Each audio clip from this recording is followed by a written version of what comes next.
Welcome, my name is Debbie and this is Pouring My Art Out for the Lord. And today I'm going to show you how to make a tassel. We're going to put a tassel on our Inspired Junk Journalers journal. And so I thought I would make a tassel to match that. So these are the things that I'm going to use. I've just got an assortment of ribbons, lace, some embroidery thread, some bits of eyelash yarn, some lace, all different kinds of things that would just coordinate with your journal.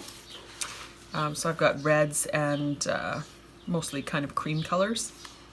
And then I'm going to make the tassel onto one of these rings. This is just a piece of jewelry that I'd taken apart, but you can use a large jump ring if you want to, or whatever you have. You can even just use a piece of ribbon.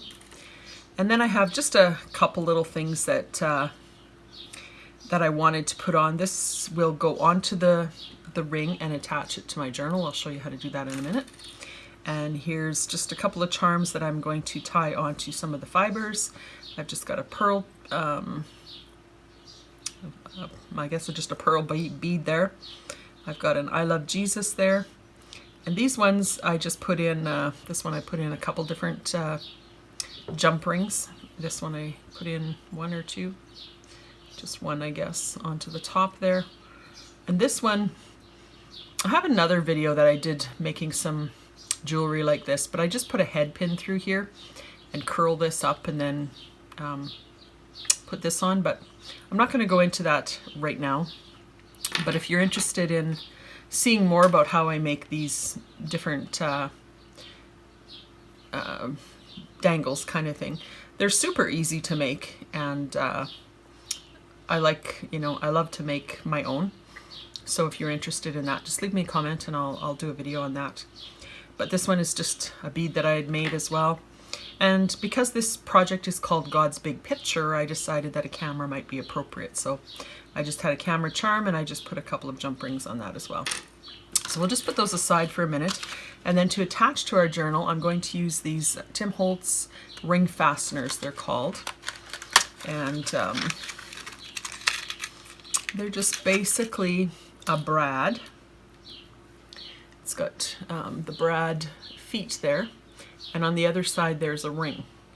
So you put this, you attach this to your journal, and the ring kind of just flops on the other side, and that's where you attach your tassel to. So I'll show you exactly how to do that in a minute as well. But first, let's go through our fibers. So you can just kind of judge how long you want them to be. Just look at the spine of your journal and kind of dangling here. I like it kind of before the bottom of the journal, but pretty much the whole journal. So this one is pretty much perfect. So I'm just going to lay out what I want here. And some might be slightly bigger, some might be, that's okay. This one I think and you can always trim them afterwards.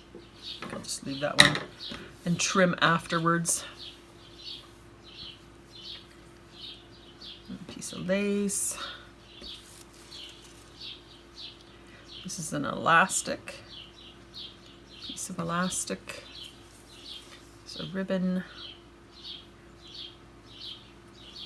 another ribbon.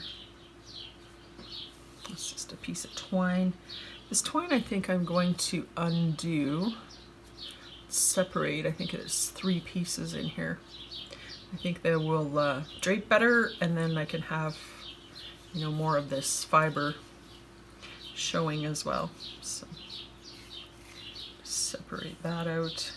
And if you're going to put the same fiber in a couple of times, sometimes it's nice to stagger them. So I'll put one here, I'll put one a little later.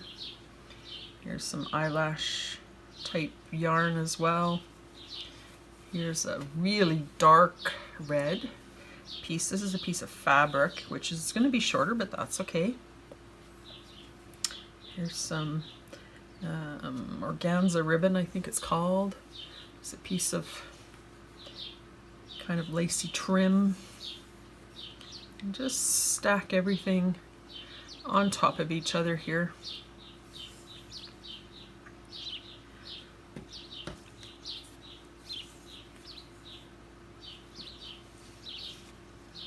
piece of rickrack.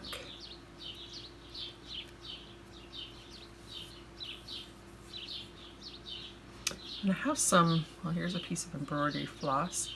I have some embroidery floss in a big skein here, and I think I'm going to use a few of these pieces to tie my beads onto. You need something fairly thin to tie the beads onto, so I'll put a couple here, and I'll put a couple later. There's another red piece. Depends on, you can decide how full you want your tassel. I like mine fairly full, but you can kind of do this, lay everything out, and then you can decide if you have enough or not enough.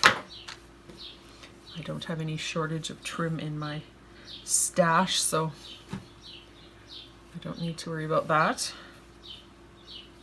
If you use the like this piece of twine, probably got that at a dollar store. This kind of yarn, you can buy a huge ball. Well, it's a huge ball for this sort of thing for, just a couple of dollars. And it goes a long, long way. And maybe I'll just end with one more piece of this embroidery floss.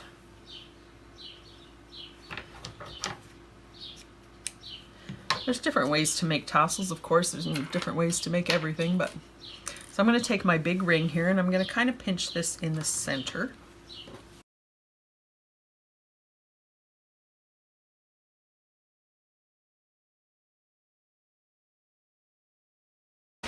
All right, I somehow lost some footage there. I fed each one of the fibers onto the ring one by one, and just kind of centered them onto here, and just just fed them on one by one. And then when I was done, I just tied a piece of embroidery floss around here and knotted it a couple of times to keep that on there like that. And probably what I will do, I don't have access to all my craft room stuff right at the moment, but I think I might hot glue a piece of lace around there just to kind of give it a little bit more decoration and to kind of hide the mechanics. Not that you can really see it anyways much, but I think that's what I'm going to do. And then I also tied my beads onto just some of the different fibers at the end here. So I've got them all on there. And then what I want to do is take my bulb pin and open it up and just put it onto the big ring there. So I've got that. And then this piece, I just, I found the center of my spine here near the top, and I took my crocodile. I lost this in the footage as well. And I just went down here and I punched a hole.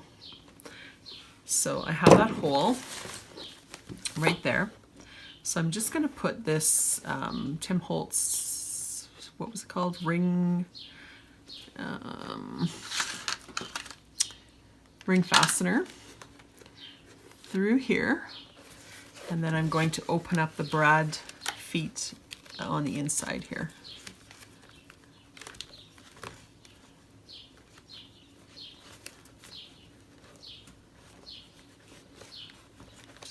That.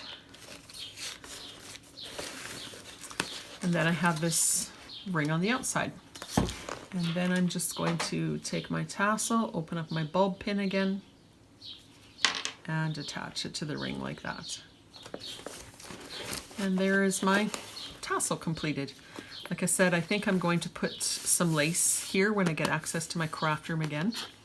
And that will change the looks of that a little bit as well.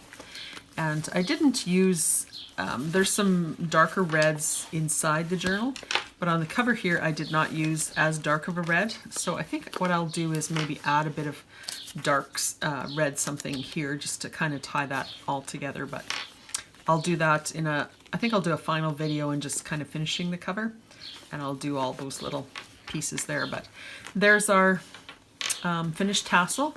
And again, if you would like to see how I make these beads, leave me a comment and I'll make a video to do with that. And thanks for watching. Blessings.